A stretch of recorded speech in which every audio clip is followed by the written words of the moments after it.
claimed to be a prophet. So I want the Muslims to understand the implication of these statements and these sources. Muhammad, before he claimed to be a prophet, was observing the month of Ramadan. In fact, it was during this month that Gabriel supposedly came to Muhammad. So the fast of Ramadan was a pagan fast. According to these sources, there were pagan idols erected by the pagans around the Kaaba. And according to one source specifically, Muhammad would run around the Kaaba as these 360 idols were around it. Let me read the source. This comes from Sirat Rasulullah. Sirat Rasulullah, and it's available in English, translated by Alfred Guillaume. It's a how do you pronounce the last? Guillaume. All right, French last name, man. I don't know. It's spelled Guillaume, but he says Guillaume. All right, Alfred Guillaume translated Sirat Rasulullah. It's the oldest extant biography on the life of Muhammad, which was edited by Ibn Hisham. It was written down by Ibn Ishaq, edited by Ibn Hisham, translated in English by Alfred Guillaume. This comes from the English translation, Life of Muhammad, page 170. Now let me read this quotation. When the apostle of God had finished his period of seclusion, when he would go to the higher caves and meditate during the month of Ramadan, the fasting month that Muslims till this day observe, he returned to Mecca. In the first place, he performed the circumambulation of the Kaaba, the running around the Kaaba that the Muslims do till this day when they perform Hajj or Umrah, as was his wont, meaning his practice.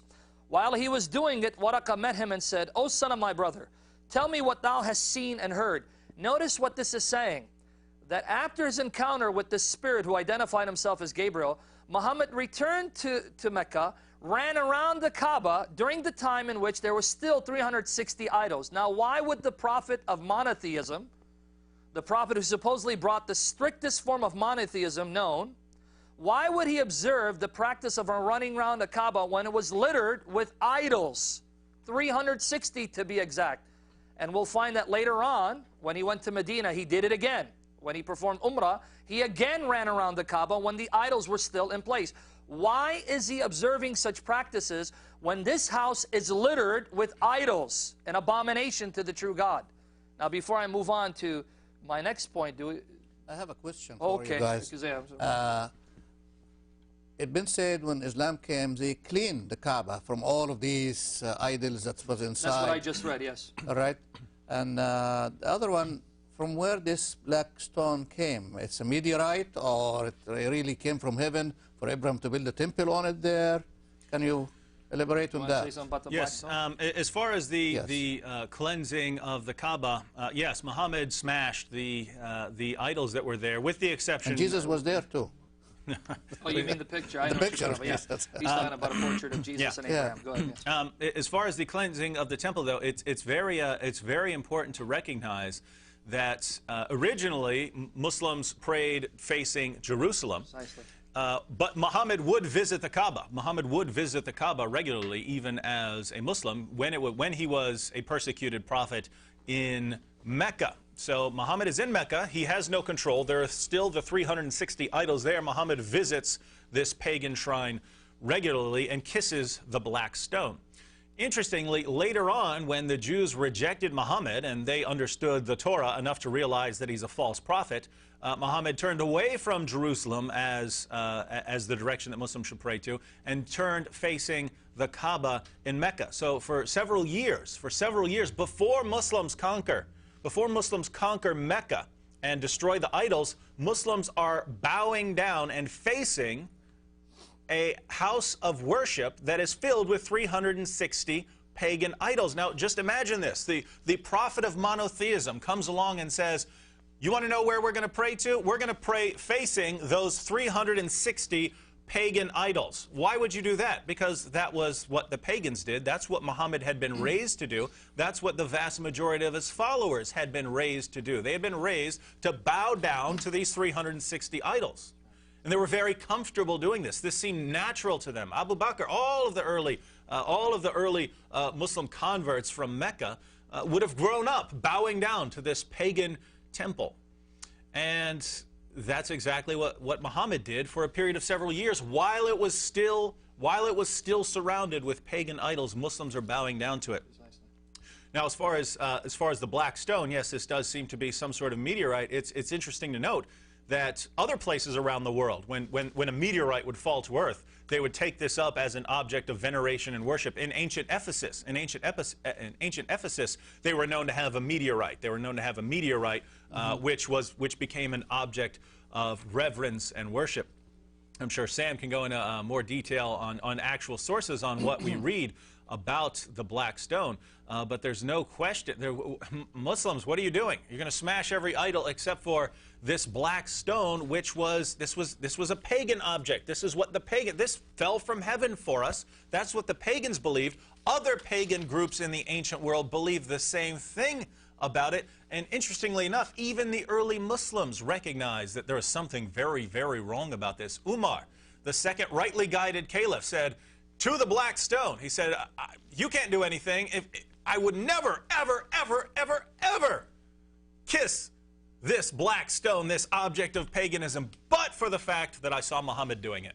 So early Muslims, even one of the rightly guided caliphs, recognized this object is associated with paganism. There's no way I'm going to go over there and kiss it the way the pagans are doing it. I'm not going to adopt this pagan practice, but I have to, because according to Surah 33:21, Muhammad is the example that all Muslims should follow. Therefore, if Muhammad is kissing this object of pagan idolatry, just the way the pagans were doing, then I'm going to do it too. And Muslims to this day, when they visit Mecca, will do everything they can to get close enough to the black stone to kiss it. Why? Because Muhammad did. Why did Muhammad do it? Because he grew up in the Quraysh tribe, and that was what they did. That's what the pagans of Mecca did. This seemed very natural to them, and now it's a part of Islam. So again, Muslims, what do you do? What do you do when you're pointing a finger at Christianity, saying it's been corrupted by paganism, and it hasn't? And yet when we turn to your religion and we look at almost every single practice you have, almost every single practice in your religion comes directly from the pagans. How can this not bother you? How can this not bother you? If I had a practice that was part of my religion and I immediately saw, oh, wait a minute, this was a pagan practice that was adopted by someone in my religion, I would be horrified. I would be horrified. And in Islam, it's not just one, it's not two, it's not three, it's not four, it's not five. It's almost everything you do as part of your religion was a pagan practice or a pagan belief. How can this not bother you? I don't know. Okay, I have another question. It could be a kind of compromise with Muhammad and the tribe of Quraysh to make that reconciliation that they kept the Kaaba, and if there is anything has to do with the moon or the crescent, that there was people are worshipping that god of the moon or those eras. Before we get into the moon god, whether Allah was a moon god, I just want to understand your question. Are you asking that Muhammad compromised with them? No, yes. Is what he's asking? Yeah. Because he made a reconciliation with his tribe when he came back, and they when he conquered this them? big sheet, and they tried to, maybe he said, okay, I'm going to keep this Kaaba, but let's clean it up and I don't think clean it's it for the new God. I don't think he did it because he was trying to compromise with them. Because man, we're gonna have a debate on screen here.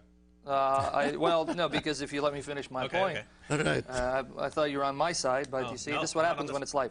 Okay. Because he had them under his control, he had already subjugated them. So if the purpose was to compromise, to appease them, well, at this point in time, he has the power, and he subjugated them, and they're under his control.